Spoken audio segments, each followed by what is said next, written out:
आज हम बात करने वाले हैं सिंप्लीफिकेशन के ऊपर। सिंप्लीफिकेशन एक ऐसा मेथड है जिससे आप किसी भी चीज़ को बना सकते हैं और ये सबसे सिंपलेस्ट वे है किसी भी चीज़ को बनाने का, स्पेशली समझने का। इसकी सबसे बड़ी खासियत यही है कि आप किसी भी चीज़ को बनाएं, चाहे वो पोर्ट्रेट हो, फिगर ड्राइंग हो, हर चीज़ आपको सेम दिखता है क्योंकि आप फिर उस सब्जेक्ट को इग्नोर करके उसमें की लाइंस को देखते हैं। तो इसमें जो हमारा पार्ट 3 है हमारे वर्कबुक का, उसमें सबसे पहले हम समझेंगे कि इसका कॉन्सेप्ट क्या है, उसके एग्जाम्पल्स क्या हैं, और फिर इसको हम करके भी देखेंगे। और इसको समझने के बाद फिर आप इसकी प्रैक्टिस को शुरू करेंगे। तो स्टार्टिंग में मैंने कुछ एग्जाम्पल्स रखे हैं, इस चीज़ को साइड में रखते, और अगर आपको सिर्फ ये वाला सब्जेक्ट अगर बनाना होगा, ये वाला रेफरेंस अगर आपको बनाना होगा, तो इसमें आपको दिख रहा है कि ब्रश हल्का सा टेढ़ा रखा हुआ है, ये बट डब्बा थोड़ा सा टेढ़ा रखा हुआ है। तो इसके जो एंगल्स हैं, इसका जो प्रपोर्शन है, इसका जो साइज़ है, उसको समझने में प्रॉब्लम हो सकती है। और जब हम बनाएंगे तो उसमें परफेक्शन की बहुत ज़्यादा कमी हो सकती है। ये वाला जो ब्रश का हैंडल है, इसका एंगल बहुत लोगों को समझ में नहीं आता है, इसका साइज़ समझ में नहीं आता है, ये बहुत ज़्यादा हमें कॉम्प्लेक्स दिखता है। तो अब हम क्या करेंगे कि हमारा जो पूरा प्रोसेस है, हमारा जो देखने का भी तरीका है, हर एक चीज़ को अब हम बदल देंगे। अब हम क्या करेंगे कि इस सब्जेक्ट को भूल जाएंगे और इसमें बस हम कोशिश करेंगे कि हम कुछ लाइंस को देख सकें और उन्हीं लाइंस के अंदर हम उसको बनाएंगे। जैसे कि ज़मीन पे घर बनता है तो डायरेक्टली हम घर, रूम, या फिर रूम में पेंट कैसा होगा, फिर हमारा टेबल कहाँ पे रहेगा, हमारा चेयर कहाँ पे रहेगा, हम वो सब सोचने से पहले जो घर की बाउंड्री होती है, हम उसको डिसाइड करते हैं कि ये हमारे घर की बाउंड्री है। उसके अंदर घर कहाँ पे बनेगा, उसके अंदर गार्डन कहाँ पे होगा, उसके अंदर रूम कहाँ पे होगा, उसके अंदर किचन कहाँ पे होगा, उसको हम बाद में फिर फिट करते हैं। सबसे पहले जो बाहर की बाउंड्री होती है उसको हम सेट करते हैं। वैसे ही जब हम ड्राइंग बनाते हैं तो यहाँ पे जो बाहर की बाउंड्री है जो हमारे सब्जेक्ट को कवर कर रही है, हम सबसे पहले उसको देखते हैं और उसी को ब्रेक करते करते हम उस चीज़ को बनाते हैं। जिस तरीके से हम सिंप्लीफाई कर रहे होते हैं, कई बार वो डिफरेंट आता है किसी और के सिंप्लीफिकेशन से। जैसे कोई इसको ऐसे भी सिंप्लीफाई कर सकता है, कोई इसको ऐसे भी कर सकता है, कोई इसको ऐसे भी कर सकता है। अब इन तीनों में से कौन सा सही है, कौन सा गलत है, ये सवाल बहुत बार आता है। लेकिन यहाँ समझने वाली बात ये है कि इसमें से कोई भी गलत नहीं है। इस मेथड का बस हम यूज़ इसलिए करते हैं ताकि जो भी सब्जेक्ट है वो हमारे लिए आसान हो सके। किसी के लिए ये आसान हो सकता है, किसी के लिए ये आसान हो सकता है, और किसी के लिए ये आसान हो सकता है। और सेम पर्सन के लिए स्टार्टिंग के स्टेज में जब वो प्रैक्टिस को अपने शुरू कर रहा होगा तो उसके लिए ये आसान हो सकता है। फिर वो पर्सन थोड़ा सा और प्रैक्टिस किया, उसकी स्किल्स थोड़ी सी डेवलप हुई, तो उसके लिए अब ये भी आसान है, उसके लिए अब ये भी आसान है, उसके लिए सब आसान है। ये लेवल्स से भी होता है और पर्सन बाय पर्सन वो डिपेंड भी करता है कि किसको कौन सा आसान लग रहा है। सिंप्लीफिकेशन यानी कि सिंपल बस होना चाहिए हम जो भी बना रहे हैं। और यहाँ पे एक इम्पॉर्टेंट बात ये है कि जब आप स्टार्ट कर रहे हैं, जब आप स्टार्टिंग के स्टेज में हैं, तब जो आपकी लाइंस हैं जितना वो कम रहेगा उतना वो अच्छा रहेगा। जितना ज़्यादा इसमें लाइंस आपको ऐड करेंगे उतना ज़्यादा ये कॉम्प्लिकेटेड होना शुरू हो जाएगा। इसीलिए स्टार्टिंग के स्टेज में आपको सिंपल, बहुत कम लाइंस रखनी है, मैक्सिमम एरियाज को कवर करना है। इसमें एक और पॉइंटर है।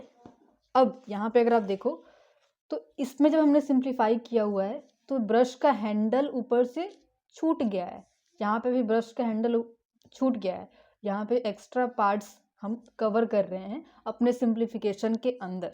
तो ये सब नॉर्मल है।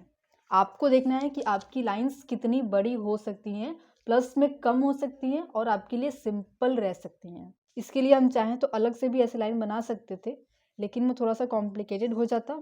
और ये हैंडल बहुत मेन सब्जेक्ट हमें नहीं दिख रहा है, बहुत अलग से पार्ट दिख रहा है, इसीलिए हम उसको छोड़ दिए हैं। वहीं यहाँ पे दिखाया गया है कि इसका जो सिंप्लीफिकेशन है वो हम ऐसे कर सकते हैं, बजाय इसके कि हम एक एक पार्ट को ऐसे सिंप्लीफाई कर रहे हैं। एकदम स्टार्टिंग स्टेज का ये बात है। जैसे कि हमने इस रेफरेंस में यहाँ से लेकर के सीधे यहाँ तक का पार्ट हमने ऐसे कवर किया हुआ है, तो ये स्टार्टिंग स्टेज के लिए ठीक है। उसके बाद हम फिर ऐसे भी कर सकते हैं, यहाँ से ऐसे भी कर सकते हैं, और वहाँ पे कुछ राउंड से एरियाज होते हैं जहाँ पे गोल है, यहाँ पे गोल सा दिख रहा है, तो वहाँ पे कन्फ्यूज़न होता है कि हम इसको किस तरीके से सिंप्लीफाई करें, यहाँ पे लाइन बनाएं या फिर हम इसको दो पार्ट में बांट दें। अब स्टार्टिंग के स्टेज में आप क्या करेंगे कि आप इसको सिंगल लाइन रखेंगे।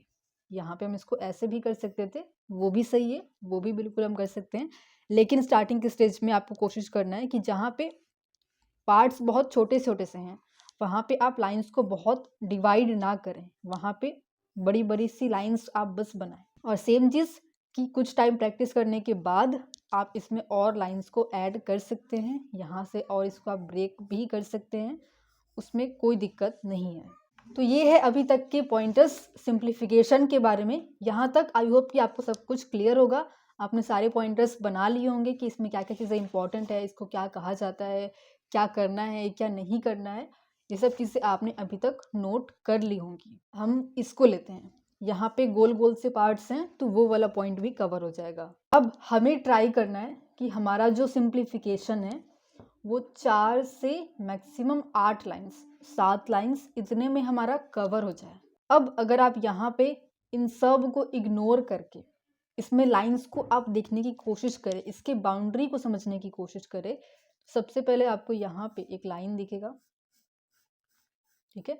देखो यहाँ पे एक और मिस्टेक ये भी है कि बहुत सारे लोग जब सिंप्लीफाई करते हैं तो वो यहाँ से सिंप्लीफाई कर देते हैं। ये स्पेस आपने एक क्यों छोड़ रहा है, तो बाउंड्री बनानी है इसकी, ऑब्जेक्ट से आपको टच रखना है, आपको उससे दूर नहीं रखना है। इसके लिए आप स्केल का यूज़ भी कर सकते हो। एक लाइन यहाँ पे इस वाले पार्ट के लिए। अब यहाँ पे अगर हम सिंप्लीफाई ऐसे करते हैं, ठीक है, तो ये जो थोड़ा सा गोल वाला पार्ट है ये हल्का सा कट हो सकता है, या तो अगर हम यहाँ से सिंप्लीफाई कर दें तो ये ठीक रहेगा यहाँ से। ये वाला जो लाइन है ये यहीं तक टच्ड है इस वाले ऑब्जेक्ट में, लेकिन अगर इसको हम हल्का सा बढ़ा देते हैं और यहाँ से लेकर के आते हैं इससे टच करा करके, तो वो ज़्यादा अच्छा रहेगा। और फिर ये यहाँ तक हमारा टच्ड है, सीधा सा लाइन नीचे आएगा और एक लाइन जो इन दोनों के बॉटम को कवर कर लेगा। अब हम चाहें तो यहाँ पे जो ये वाला लाइन है इसको इग्नोर भी कर सकते हैं, इसको आगे बढ़ा सकते हैं, और इसका जो बॉटम का लाइन है इसको हम डायरेक्टली यहाँ से ऐसे मिला सकते हैं। यहाँ से यहाँ तक का पार्ट हमने इसके लिए अलग से फिर ऐसे सिंप्लीफाई करके अलग से इसके लिए लाइंस नहीं बनाए हैं, क्योंकि वो उसके अंदर बन सकता है, लेकिन ये दोनों पार्ट्स अच्छे से यहाँ पे कनेक्ट हो पा रहे हैं। और एक लाइन यहाँ पे, ताकि हमारा जो ऑब्जेक्ट है वो भी अच्छे से कवर हो जाए। अब ये जो लाइंस है ना, यहाँ पे एक छोटा सा लाइन है, यहाँ पे एक छोटा सा लाइन है, एक छोटा सा लाइन यहाँ पे है। अब ये लाइंस आपको थोड़ा सा सपोर्ट कर सकती हैं जब आप ड्रॉ करेंगे तो, ठीक है। ऊपर में यहाँ पे एक लाइन है छोटा सा, फिर यहाँ पे आप एंगल है, फिर हल्का सा एक लाइन है, फिर यहाँ पे एक एंगल है। सिंपली आपको क्या करना है कि जो भी आपका रेफरेंस है आप उसको रखेंगे, खुद से देखेंगे आपको जैसे सही लग रहा है कि मेरे लिए ऐसे आसान होगा इसको सिंप्लीफाई करना, प्लस ऐसे अगर मैं सिंप्लीफाई करता हूँ तो जो लाइंस बन रही हैं वो लाइंस भी बहुत सारी नहीं बन पाएंगी। तो वो भी एक पॉइंट होना चाहिए कि लाइंस बहुत सारी ना बन जाए, ठीक है। जैसे कि यहाँ पे हम इसको ब्रेक करते तो यहाँ से भी ऐसे लाइन बनते, यहाँ से हम इसको ब्रेक करके ऐसे अटैच करके यहाँ से भी लाइन बना सकते थे, इसको भी ब्रेक करके हम यहाँ से लाइन बना सकते थे, बट वो सब ना करके हम इस लाइन को बड़ा कर दिए और इसको अटैच कर दिए।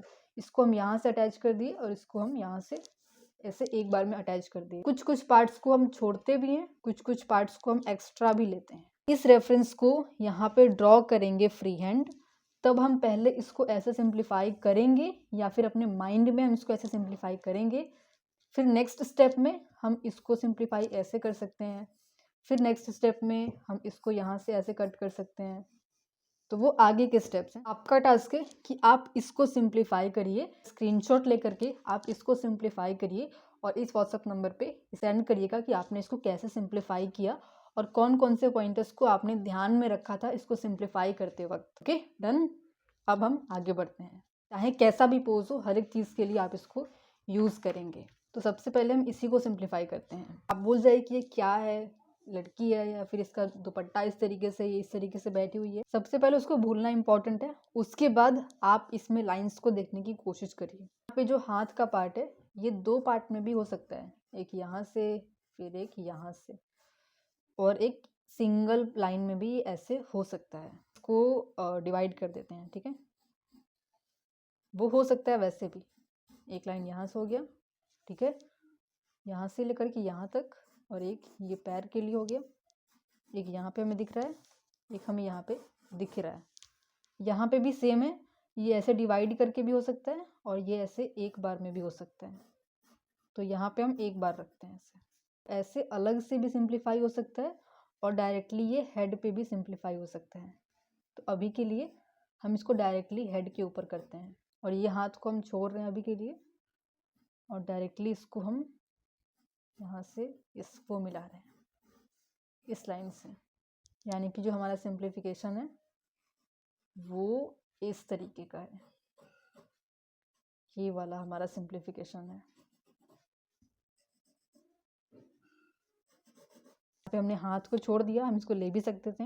यहाँ पे हमने इस पार्ट के लिए अलग से ना बना करके इसको यहाँ से अटैच कर दिया। यहाँ पे हमने ब्रेक किया, यहाँ पे हमने हाथ की कुछ उंगलियों को छोड़ दिया और यहाँ पे ये सब चीज़ें हमें दिख रही हैं। ये सब प्रैक्टिस करते करते आपको समझ आएगा कि किसको छोड़ना है, किसको रखना है, किसको रखने से आपको आसानी होगी, किसको रखने से आपको डिफ़िकल्टीज हो सकती हैं। अब आपका टास्क है कि आप इसको सिंप्लीफाई करिए। इसका स्क्रीनशॉट लीजिए और फ़ोन पे अपने लाइंस को ड्रॉ करिए इसमें, और ड्रॉ करके इस व्हाट्सअप नंबर पे हमें सेंड करिए कि आपने इसको किस तरीके से सिंप्लीफाई किया हुआ है और कौन कौन से पॉइंटर्स को आपने ध्यान में रखा। Okay, done. आगे बढ़ते हैं। अब ये वाला तो आपको सिंपल सा दिख रहा होगा कि यहाँ पे एक स्ट्रेट लाइन बन सकता है, यहाँ पे लाइन बन सकता है, यहाँ पे लाइन बन सकता है, यहाँ पे लाइन बन सकता है और यहाँ पे लाइन बन सकता है। तो इसको नहीं करेंगे, ये उतना डिफ़िकल्ट सा आपको नहीं फील हो रहा होगा शायद, तो इसको भी आप आसानी से कर सकते हैं।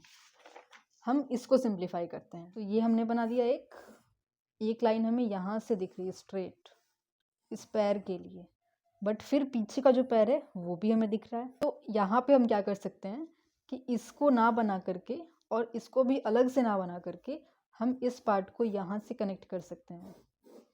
रिमेंबर कि आपको ये याद नहीं रखना है कि ये क्या है, उसका पैर वो अलग से पीछे से आया हुआ है, उसका हाथ ऐसे गया हुआ है। आपको सब कुछ भूल के इसको बस एक रैंडम चीज़ों की तरह देखना है और इसको सिंप्लीफाई करना है। आपको ये नहीं सोचना है कि ये क्या है, ठीक है। तो इसको हमने इस पार्ट से सिंप्लीफाई किया और इसको हमने इस पार्ट से अटैच कर दिया, ठीक है। अब ये वाला पार्ट यहाँ से अटैच हुआ,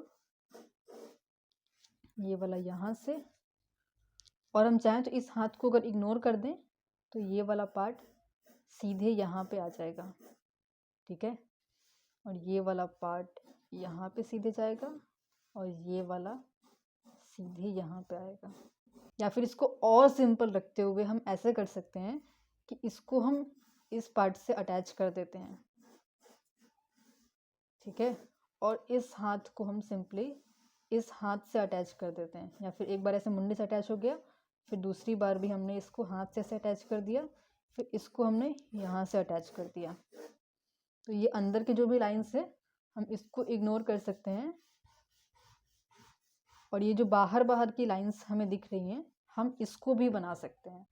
ये ऐसे भी हो सकता है। ये था हमारा कॉन्सेप्ट सिंप्लीफिकेशन के ऊपर। और एक और चीज़ कि जो भी आप सिंप्लीफाई कर रहे हैं उसको आप पेपर पे भी फिर ड्रॉ करके देखिए। आपने ये लाइंस इसको पेपर के ऊपर ना बना करके इन्हीं लाइंस को इमेजिन करके एक पेपर के ऊपर आप सोचते हैं बस कि ये लाइन यहाँ पे आएगी, फिर एक लाइन हमें यहाँ से जाएगी, फिर एक लाइन हमारी ऐसे जाएगी, फिर एक लाइन हमारी ऐसे जाएगी। इसका बहुत सारा डेमो आपको मेरे चैनल पे मिल जाएगा सिंप्लीफिकेशन का। जो मेरी मोस्ट ऑफ द स्टडीज़ होती हैं वो इसी प्रोसेस के थ्रू होती हैं। तो जितने भी आपको डेमोज दिखेंगे उसमें से मोस्ट ऑफ द जो डेमोज हैं वो इसी प्रोसेस के होंगे। तो आप उनको चेक करेंगे तो आपको ये प्रॉपर समझ में आ जाएगा। अब आपको इसकी प्रैक्टिस शुरू करनी है। आप अगर चाहें तो अलग से अपने कुछ रेफरेंसेस का आप प्रिंट आउट करा सकते हैं और इस तरीके से आप प्रैक्टिस कर सकते हैं।